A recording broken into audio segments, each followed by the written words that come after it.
tardes, un gusto saludarles. Estamos en Frecuencia de Bienestar. Soy la doctora Janet Zúñiga Escorza, urgencióloga, intensivista y colaboradora en la Guía de Bienestar. El día de hoy vamos a hablar de un tema muy importante y para ello tenemos a un invitado especial. Es el doctor Ángel Daniel Vargas Martínez. Él es médico especialista en medicina interna, cardiología y cardiología intervencionista. Dani, muchas gracias por aceptar nuestra invitación. No, al contrario, muchas gracias por invitarme. Buenos días. Bueno, Daniel, sabemos que las enfermedades cardiovasculares son la principal causa de muerte en México y en todo el mundo. Realmente son responsables del fallecimiento de alrededor de 17.9 millones de personas anualmente en todo el mundo. Entonces, es una alarma para nosotros los médicos enfocarnos en este tipo de enfermedades cardiovasculares claramente, hacer prevención y tratarlas oportunamente. Si bien las enfermedades cardiovasculares son diversas, las isquémicas son las de mayor prevalencia y mortalidad. Y aquí tenemos que destacar el infarto agudo al miocardio. Entonces, ¿qué nos puedes decir acerca de lo que es el infarto agudo de miocardio? Como tú bien dices, las enfermedades cardiovasculares son uno de los principales enemigos en la salud pública, no solamente del mundo, sino principalmente de México. Y como platicaremos un poco más adelante, pues es prácticamente un resultado inevitable cuando tienes tantas enfermedades crónico-degenerativas. Para fines prácticos, el infarto agudo del miocardio no es otra cosa que una oclusión de las arterias del corazón, secundario a una ruptura de una placa que está llena de colesterol. Ahora, el origen de este infarto lo tiene las enfermedades crónicas que te permiten que se formen como placas alrededor de los vasos del corazón y que estas se vuelven susceptibles a situaciones de estrés. Algún evento familiar, una actividad física que demande mucho rendimiento, hace que esta placa dentro de la arteria se rompa. Y esto causa una reacción que termina por ocluir totalmente esa arteria coronaria, ese vaso. Muchas veces cuando yo platico con mis pacientes y les explico lo que es un infarto al miocardio, básicamente de la forma más simplista de verlo es que los vasos epicárdicos, las coronarias, los vasos que irrigan el corazón son como una tubería. Y esas tuberías en el infarto agudo al miocardio se tapan, se ocluyen. Eso es el infarto. Y para tratar ese infarto, pues, ya platicaremos un poquito más adelante, pero para fines prácticos es eso, es la oclusión aguda de una de las arterias del corazón. Así es. Muy bien. Y estos factores de riesgo obviamente los escuchamos a cada ratito, pero vamos a recordarles a nuestro público cuáles son los factores de riesgo más importantes para el desarrollo de un infarto. ¿Cómo no? Con mucho gusto.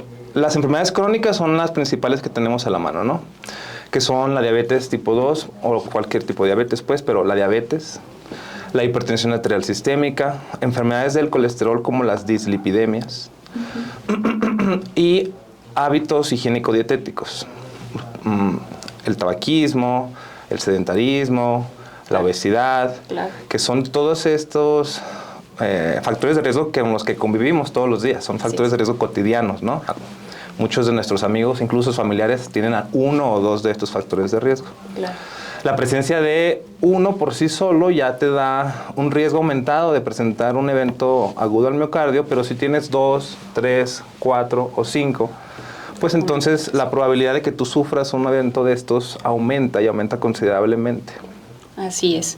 Muy bien. Y habrá otros factores que también no tengan que ver con nuestro estilo de vida, sino más bien también algo hereditario, ¿no?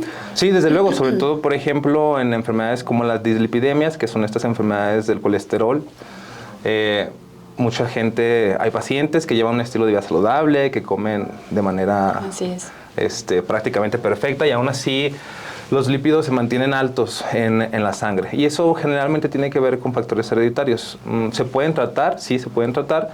E incluso si llevas un estilo de vida, pues hay que tener ese chequeo, pues, porque la única forma de darse cuenta de que estás haciendo las cosas bien es atenderte, ¿no? Ir a buscar atención médica, una evaluación completa, que muchas veces pasamos por alto porque sentimos que estamos haciendo las cosas bien. Pero sí, efectivamente. Efectivamente, nos sentimos bien y decimos no es necesario ir al médico hasta que de verdad tenemos algún síntoma que nos preocupa o que nos limita en nuestras actividades, ¿no? Exacto, ya cuando estamos en un polo un poquito más de cuidado.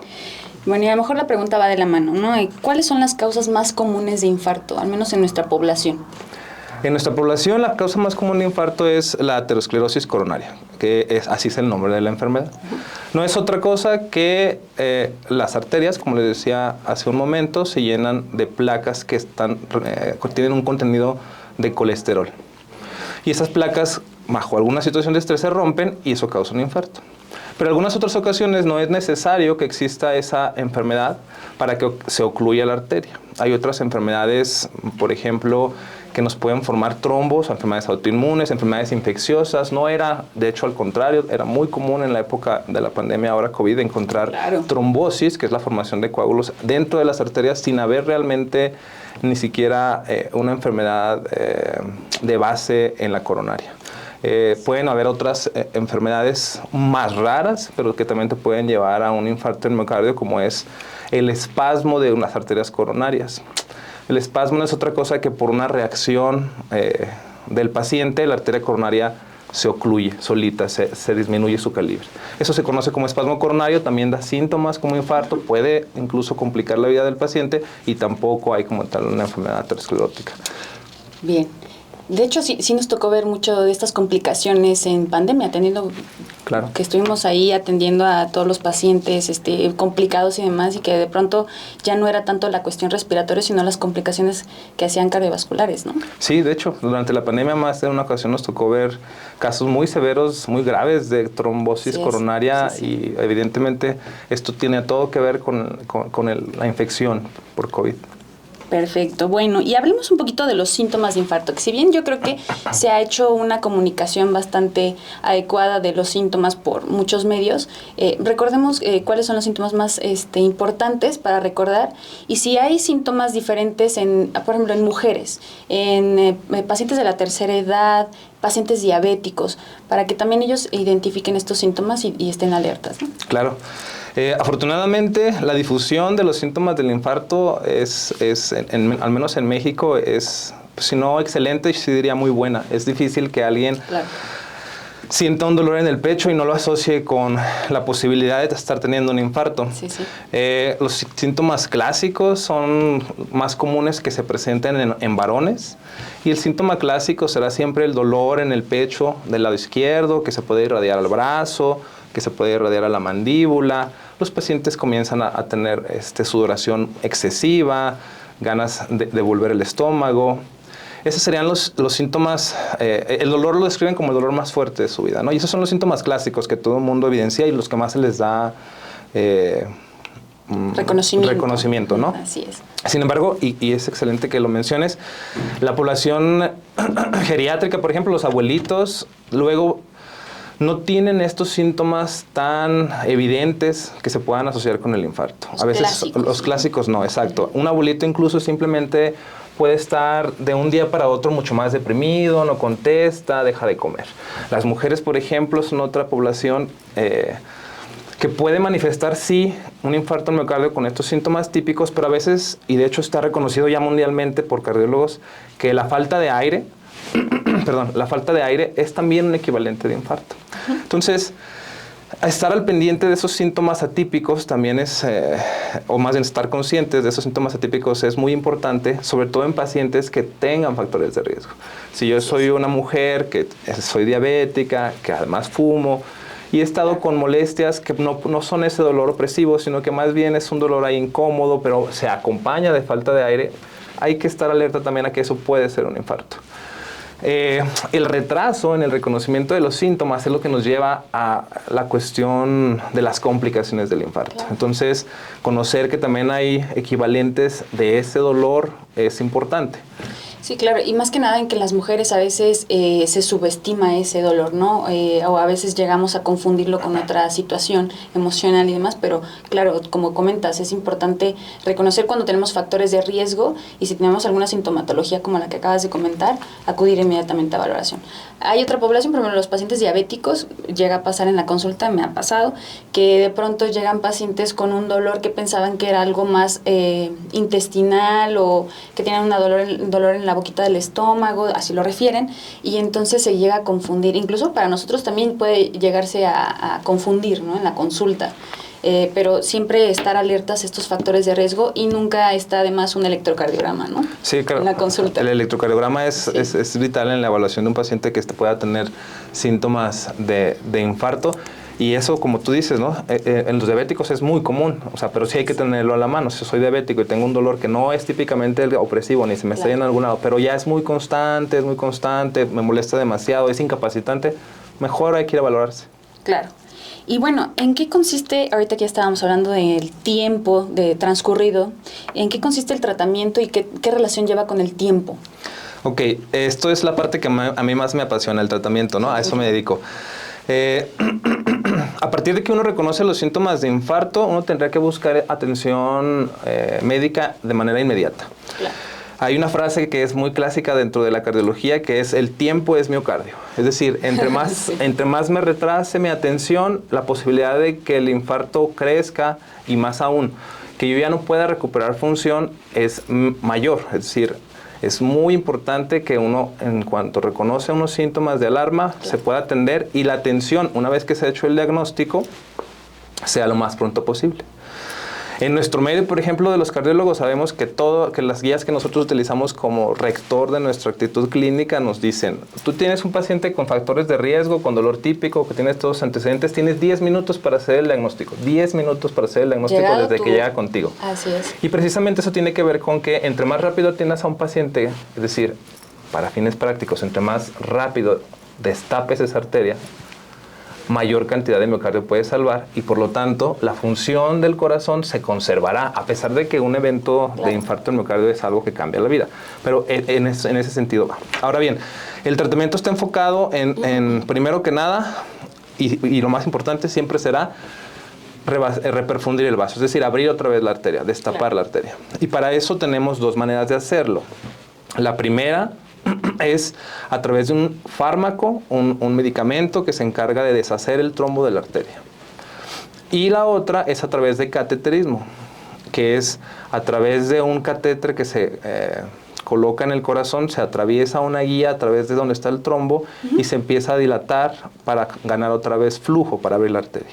Y ahí se coloca una prótesis de arteria coronaria que se conoce como stent. Famosísimos stents. Famosísimo stent, es correcto, los famosísimos stents. No todo mundo está cerca de un área, desafortunadamente, donde se pueda hacer un cateterismo, porque esto requiere de infraestructura mínima para poder realizarlo. Así es. Pero la mayoría de las unidades de segundo nivel de todo el país tienen el medicamento que se utiliza para reperfundir la arteria, que es el trombolítico. Entonces, ahora bien, el hecho de que estén disponibles no significa que todos los pacientes tengan que pasar inmediatamente a uno u otro tratamiento, dado que, como les decía, el factor primordial es cuánto tiempo llevo del inicio de los síntomas. Así es. Entonces, no todos los pacientes serán candidatos a alguno de esos dos tratamientos, e inclusive hay ocasiones donde el paciente llega demasiado tarde a urgencias o a valoración, un día, 2 días después. Así y es. entonces tampoco ya se vuelve candidato, a pesar de que hubiera la terapia disponible, ya no se vuelve candidato a eso. Tendríamos que pensar en una estrategia distinta. Claro. ¿Cuál es este periodo de tiempo que tiene este paciente para acudir con nosotros? Bueno, yo en el ámbito de como urgencióloga, ¿no? Llega el paciente a nuestra sala de urgencias, sabemos que los protocolos están bien establecidos, ¿no? Por eso tenemos el código infarto, que es un procedimiento que se conoce a nivel institucional en todo el país, donde se activa el protocolo una vez identificado un paciente, como comentas tú, llegada al paciente, identifico un paciente con factores de riesgo, tengo 10 minutos para hacer el diagnóstico, tomo un electrocardiograma, hago la valoración, identifico que es un infarto, activo un código y se activa todo este equipo multidisciplinario en un hospital que le va a proporcionar el mejor tratamiento y obviamente en optimización del tiempo, ¿no? Claro. Pero ¿qué tiempo considero yo entonces para revascularizarlo, como dices, como para aplicar el medicamento, y qué tiempo para cateterismo de primera o de segunda intención? Ok, el tiempo que tenemos a partir de la hora del máximo dolor son 12 horas para aplicar un fármaco trombolítico. Ahora bien, esta ventana se extiende, esa ventana de tiempo se extiende en cuanto al cateterismo. Yo tengo hasta 24 horas para pasar a un paciente sin complicaciones de infarto a un procedimiento. Si el paciente llega con una complicación del infarto, como puede ser todavía dolor, como puede ser falta de aire, como pueden ser arritmias. Entonces esa ventana de tiempo se puede extender hasta 48, 72 horas incluso. Okay. La cuestión aquí más importante es que a pesar de que yo lo trate, no es lo mismo la cantidad de miocardio que yo voy a salvar en las primeras 2, 4, 6 horas a la cantidad de miocardio que voy a salvar a las 48 o 72 horas. El pronóstico del paciente, a pesar de que uno lo pueda tratar de manera exitosa, es diferente, es distinto. Para fines, o sea, es peor, pues. La función miocárdica se deprimirá entre más se tarde en llevarse el tratamiento. Ahora, ahorita hemos hecho énfasis en que es la primera causa de mortalidad en México, no solamente en hombres, en mujeres también, y en pacientes por arriba de 65 años también se vuelve, ¿no?, la principal causa. Ahora, ¿cuánto nos cuesta a nuestro sistema de salud? Y para esta persona que no tiene seguridad social o algunas, vamos, ¿cuánto le puede costar a este paciente? El impacto en el sistema de salud, sí. Primero por el sistema de salud, el impacto que tiene una enfermedad cardiovascular en el sistema de salud es bastante importante. Claro. Un procedimiento de intervención coronario, como los que hacemos todos los días en el hospital, puede ir desde 250,000 pesos hasta $500,000 de pesos, dependiendo de la cantidad de stents, de material que se necesite para intervenir a un paciente con éxito. Esto trasladado a una economía familiar, pues puede llegar a ser devastador. Claro. Un paciente, o sea, que se infarte un familiar y que tú tengas que invertir 250,000, $500,000 de pesos en recuperar la salud de tu familiar, pues es algo que no todas las familias pueden solventar. Algunas sí, favorablemente, afortunadamente, pero llega a ser devastador para la economía familiar. Y para nuestro sistema de salud, ¿no? que finalmente nos falta muchísimo. Y todos los días tratamos pacientes infartados, todos los días. Todos los días, sí, es claro. Híjole, qué devastador escuchar eso, ¿no? Hasta cierto punto, sí. Bueno, cuéntanos, ¿a dónde termina esta historia de infarto? O sea, yo tengo un paciente con infarto, recibe tratamiento, ahí se termina. ¿Qué tiene que hacer el paciente? Eso es muy interesante porque luego nada más hablamos de la prevención primaria, de cómo evitar un infarto. Pero inclusive después de haber tenido un infarto se vuelve muy relevante prevenir todos los factores de riesgo. Es decir, si yo soy diabético, hay que ajustarse muy bien a su medicamento, mantener la glucosa en niveles normales. Si yo soy hipertenso, se vuelve todavía más importante mantener las cifras tensionales bajo control. Y se agrega uno más, es decir, no solamente tengo que dejar de fumar, tengo que empezar a hacer una vida más activa, tengo que llevar una dieta mucho más saludable, sino que ahora, desafortunadamente, tengo que volverme muy disciplinado con la toma de mis medicamentos. Si un paciente infartado puede llegar a tomar más de 10 pastillas al día para poder mantener el tratamiento al cual fue sometido exitoso a través del tiempo. Claro. Es decir, pastillas para prevenir que vuelva a ocurrir un infarto.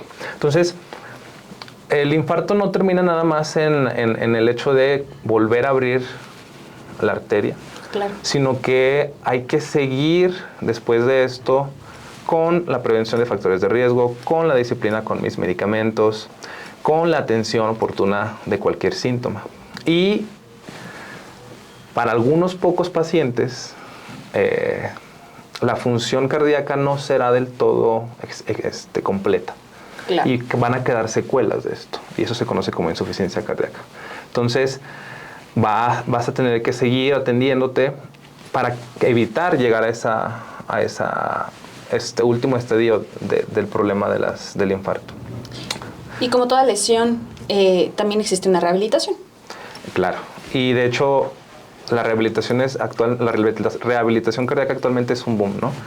Porque eso nos permite a los pacientes, inclusive con una función miocárdica más o menos deprimida, que recuperen un estilo de vida funcional, que los pacientes sean independientes, que tengan capacidad para realizar actividades físicas intensas.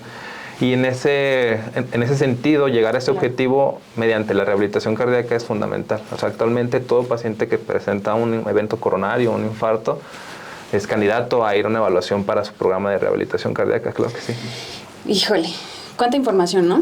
Sí, y un mundo de información. Pues no cabe duda que el corazón es un órgano maravilloso y que debemos de cuidarlo lo mejor que podamos, porque realmente todas las enfermedades cardiovasculares, la mayoría de ellas son prevenibles.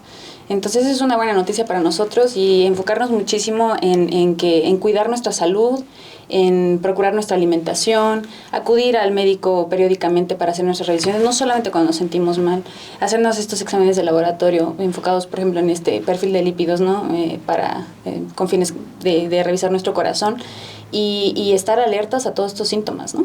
Claro, lo más importante siempre será la prevención primaria al final del día, pero estar con esa actitud positiva de cuidarse, de tener sus factores de riesgo bajo control, tener la información de que estoy realmente bien a pesar de que me sienta bien y acudir al médico a un check-up, aunque no tenga síntomas, es una muy buena idea.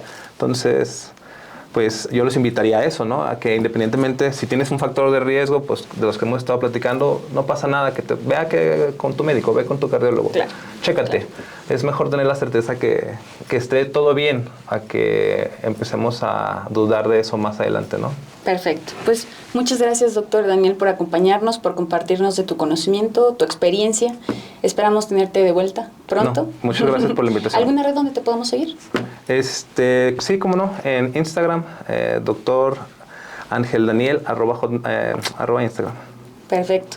Pues muchísimas gracias. Eso ha sido todo por el día de hoy. Esperemos les haya gustado esta información. Denle like y compartan, por favor.